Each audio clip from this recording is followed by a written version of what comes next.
বিজ্ঞানীদের ভাষায় যারা সমাজে বসবাস করে না তারা হয় প্রাণী আর না হয় দেবতা। সমাজে বসবাস করে শুধুমাত্র মানুষ। আর আজকের আলোচনার বিষয় হলো যে সমাজে শান্তি এবং ইসলামী সমাজ ব্যবস্থাপনা। ইসলাম আসলে কোন ধরনের সমাজ চেয়েছিল, আর আমরা যে সমাজে বসবাস করি এটা কোন ধরনের সমাজ রয়ে গেছে, এটা কোন সমাজ আমরা পরিচালনা করতেছি। এই জন্য সূরাতুন নিসার প্রথম যে আয়াতটি আমি তেলাওয়াত করেছি, আল্লাহ তাআলা রব্বুল আলামিন ওখানে মানুষদেরকে ডাক দিয়ে বলেছেন। কেননা সমাজে শুধুমাত্র মুসলিমরা যে বসবাস করে তা নয়, একটি সমাজে বসবাস করে মুসলিমরা যেমনিভাবে বসবাস করে অমুসলিমরাও বসবাস করে। হিন্দু, বৌদ্ধ, খ্রিস্টান, মুসলিম সকলেই একটি সমাজে বসবাস করে। কিন্তু সবচেয়ে ইম্পর্ট্যান্ট কথা হলো যে এই সমাজে সকলে মিলেই বসবাস করবে, কিন্তু সুন্দরভাবে সুষ্ঠুভাবে পরিচালনা হবে একটি সমাজ। এটা কিভাবে সম্ভব? এটা কিসের মাধ্যমে হতে পারে? শুধুমাত্র একমাত্র ইসলামী সমাজ ব্যবস্থা ছাড়া একটি সমাজ বলেন, পরিবার বলেন, রাষ্ট্র বলেন, এটা সুন্দরভাবে ব্যবস্থাপনা হতে পারে না, পরিচালনা হতে পারে না।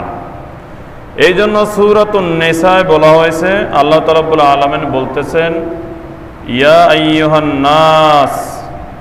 প্রথমে আল্লাহ তাআলা রাব্বুল আলামিন মানুষদেরকে ডাক দিয়ে বলেছেন, পৃথিবীর মধ্যে একটা গোষ্ঠী বা একটা জাতি বা একটা ধর্মের লোকদেরকে আল্লাহ ডাক দেননি। আল্লাহ ডাক দিয়েছেন পৃথিবীর মানব মণ্ডলীদেরকে, যে তোমরা যারা পৃথিবীতে বসবাস করো, দুনিয়ায় যারা আসো, প্রেজেন্ট যারা আসো, আমি তোমাদেরকে বলতেছি ইয়া আইয়ুহান নাস ইত্তাকু রাব্বাকুমুল্লাযী। আল্লাহ বলতেছেন পৃথিবীর মানুষ, তোমরা সর্বপ্রথম আগে আল্লাহরে ভয় করো। সর্বপ্রথম আল্লাহকে ভয় করার কথা বলেছেন আল্লাহ নিজে, যে তোমার রবকে তোমরা ভয় করো। ইয়া আইয়ুহান নাস ইত্তাকু রাব্বাকুমুল্লাযী খালাকাকুম, যিনি সৃষ্টি করেছেন, খালাকাকুম মিন নাফসি ওয়াহিদা, একজনকে সৃষ্টি করেছেন, তার থেকে আল্লাহ তাআলা রাব্বুল আলামিন ওয়া খালাকা মিনহা যাওজাহা, তার থেকে আল্লাহ তাআলা রাব্বুল আলামিন আরও একজনকে সৃষ্টি করেছেন। তার মানে আল্লাহ তাআলা রাব্বুল আলামিন প্রথমে হযরতে আদম আলাইহিস সালাতু ওয়াস সালামকে সৃষ্টি করেছেন, তারপরে হযরতে আদম আলাইহিস সালাতু ওয়াস সালামের পাঁজরের একটি হাড় নিয়ে আল্লাহ তাআলা রাব্বুল আলামিন মা হাওয়া আলাইহিস সালাতু ওয়াস সালামকে সৃষ্টি করেছেন। সেই কথাই আল্লাহ বলেছেন যে পৃথিবীর মানুষ, তোমরা আগে আল্লাহকে ভয় করো। কেননা যে রব্বাকুমুল্লাযী খালাকাকুম মিন নাফসি ওয়াহিদাতিন ওয়া খালাকা মিনহা যাওজাহা, আমি সৃষ্টি করেছি একজন থেকে আরেকজন, ওয়াবাসা মিনহুমা রিজালান কাসীরা ওয়া নিসাআ, আর এই দুইজন থেকে আমি পৃথিবীতে অসংখ্য অগণিত মানুষ আমি সৃষ্টি করে দিয়েছি। তাহলে আমরা যেখান থেকে এসেছি, আমাদের আদি পিতা হলো হযরতে আদম আলাইহিস সালাতু ওয়াস সালাম। হযরতে মা হাওয়া আলাইহিস সালাতু ওয়াস সালাম থেকে এই পৃথিবীতে মানব মণ্ডলীদের আবির্ভাব হয়েছে। সেখান থেকে আমরা আজও পর্যন্ত পৃথিবীর এক প্রান্ত থেকে অন্য প্রান্ত মানুষ বসবাস করতেছে, মানুষ সমাজবদ্ধ হয়ে বসবাস করতেছে। এরপরে আল্লাহ তাআলা রাব্বুল আলামিন বলতেছেন আবার ওয়াত্তাকুল্লাহ, তোমরা আল্লাহকে ভয় করো।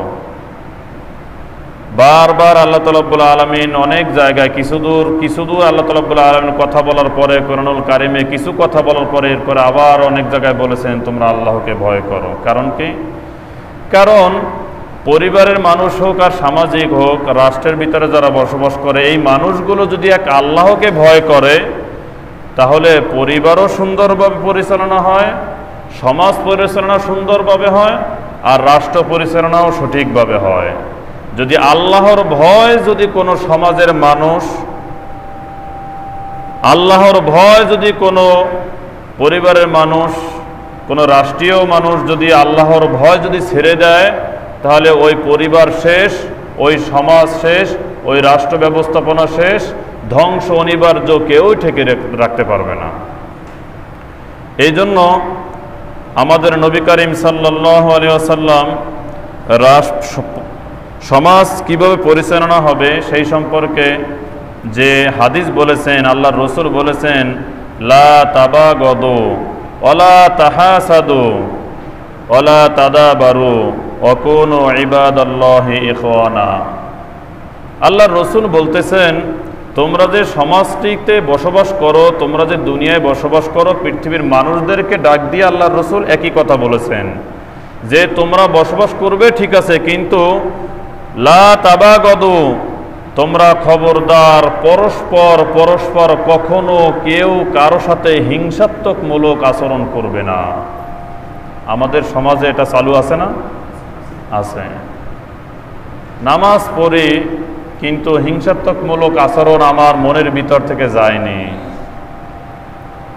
আমি ভালো মানুষ, সমাজের ভিতরে মানুষদের কাছে আমি প্রকাশ করি, এমনভাবে চলাফেরা করি, এমনভাবে কথা বলি, মনে হয় যেন আমার মতন পীর সাহেব, আমার মতন ভালো মানুষ আর কেউ নেই। কিন্তু দেখা গেল তার ভিতরে হিংসার কোনো অভাব নেই। একটা মানুষ ভালো হয়ে যাচ্ছে, একটি মানুষ দিন দিন ভালো হচ্ছে, সেই মানুষটার প্রতি হিংসা করে, ও যেন ভালো হতে না পারে। এই জন্য আল্লাহর রাসূল বলেছেন, যদি তোমরা সমাজ ব্যবস্থাপনা যদি ভালো করতে হয় তাহলে লা তাবাগাদু, তোমরা হিংসাত্মকমূলক আচরণ ছেড়ে দাও, কেউ কারো প্রতি হিংসাত্মকমূলক আচরণ করবে না। ওয়ালা তাহাসাদু, তোমরা ঈর্ষা করবে না, কারো প্রতি তোমরা ঈর্ষা করবে না। এরপরে বলেছেন ওয়ালা তাদাবারু, একে অন্যের থেকে মুখ ফিরিয়ে নিবে না। মানুষ আজকে যারা আমরা সমাজে বসবাস করি, আমাদের অনেক সমস্যা রয়েছে। এই সমাজ ব্যবস্থাপনা, মানুষের তৈরি করা সমাজ ব্যবস্থাপনা যদি না হতো, যদি ইসলামী সমাজ ব্যবস্থা হতো, তাহলে আমাদের সমাজের শান্তি আর কারো কাছে যাওয়া লাগতো না যে আমাদের সমাজে শান্তি নেই কেন।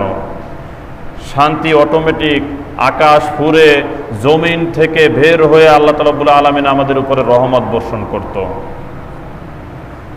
কোন সমাজ দর্শনের ধারণা এই যে ব্যক্তিকে ব্যক্তিতে চিরন্তনভাবে দ্বন্দ্ব, সংঘাত আর প্রতিযোগিতা লেগে আছে। কোন সমাজ ব্যবস্থা এরকম রয়েছে, এক শ্রেণীর সাথে অপর শ্রেণীর দ্বন্দ্ব, সম্মান এবং শত্রুতার সম্পর্ক পাওয়া যায় না। শত্রুতা সম্পর্ক রয়ে যায় কিন্তু সম্মান পাওয়া যায় না। আর ব্যক্তি এবং ক্ষমতার মধ্যে থাকে সব সময় শক্তির পরীক্ষা। এই যে সমাজ ব্যবস্থা চালু হয়েছে, এ দিয়ে কোনো মানুষ সুখী হতে পারবে না, কোনো সমাজ সুখী হতে পারবে না।